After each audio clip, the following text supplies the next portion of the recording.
Hello guys, आज हम शुरू करेंगे कक्षा 12 विषय इतिहास परीक्षा में आने वाली अति महत्वपूर्ण ऐतिहासिक तिथियां।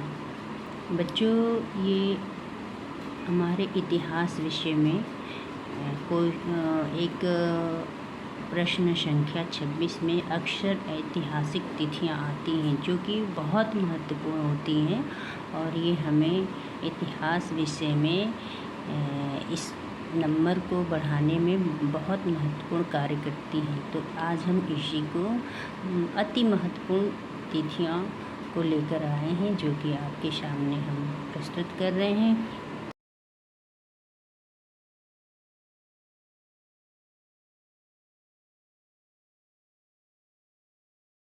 पहले हम देखेंगे नंबर 1, 1930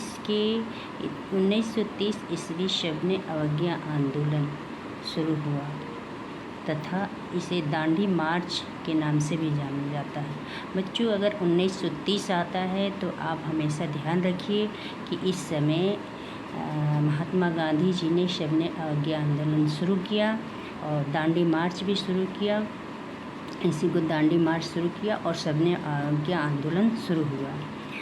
दूसरे नंबर पे हम देखेंगे 1931 में गोलमेज सम्मेलन में भाग लेने के लिए महात्मा गांधी जी और जो हमारे भारत के वायसराय थे इरविन, दोनों लोगों के बीच में गांधी इरविन समझौता हुआ। तो बच्चों, ये याद रखिएगा 1931 भी हमेशा आता है और हम इसको 5 मार्च 1931 जो कि गांधी इरविन समझौता के नाम से जाना जाता है। तीसरे नंबर पे हम आते हैं 1939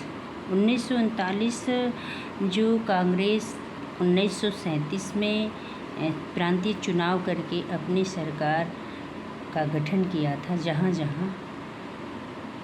वहाँ से उस कांग्रेस ने उन मंत्रिमंडल से त्यागपत्र दे दिया 1939 में।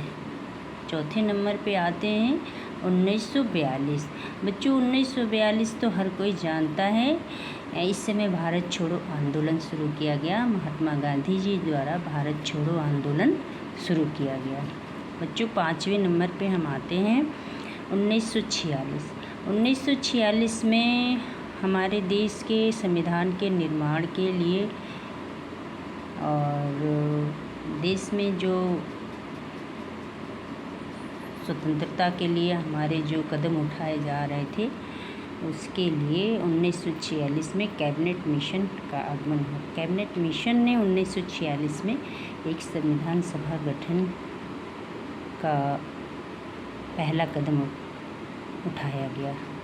कैबिनेट मिशन जो उल्लेख किया कि एक संविधान सभा का गठन होना चाहिए, तो हमारे भारत में एक संविधान सभा का गठन किया गया संविधान के निर्माण के लिए। छठे नंबर पे आता है 1947। बच्चों, 1947 तो बहुत ही फेमस ईयर्स है क्योंकि इस समय हमारा देश आज़ाद हुआ और हर साल हम लोग 15 अगस्त को स्वतंत्रता दिवस के रूप में मनाते हैं। तो 1947 में हमारा भारत देश आज़ाद हुआ। 7वें नंबर पे हम देखेंगे 1950 ईस्वी। 1950 में हमारा भारत देश का संविधान लागू हुआ, पूर्ण रूप से लागू हुआ, जिसे हम गणतंत्र दिवस के रूप में मनाते हैं। बच्चों, 1908 पे हम देखेंगे 1956 में राज्य पुनर्गठन कानून लागू किया गया जो कि 14 राज्यों का उस समय राज्य पुनर्गठन कानून के थ्रू गठन हुआ था। 1951 देखेंगे बच्चों, जब हमारा देश आज़ाद हुआ था तो उस समय हमारे देश के विकास के लिए बहुत सारी नियम कानून नीतियाँ बनाई गई। उसमें हमारे 1951 में एक प्रथम पंचवर्षीय योजना लागू की गई। जो 10वें नंबर पे आता है 1964 ईस्वी। बच्चों, 1964 ईस्वी में अपने देश के प्रथम प्रधानमंत्री पंडित जवाहरलाल नेहरू जी की मृत्यु हुई तो इस प्रकार बच्चे ये बहुत ही महत्वपूर्ण ऐतिहासिक तिथियां हैं जो कि बार बार आती हैं एग्ज़ाम में, बोर्ड एग्ज़ाम में। तो इसको आप लोग बार बार रिवाइज़ करिए और याद करिए।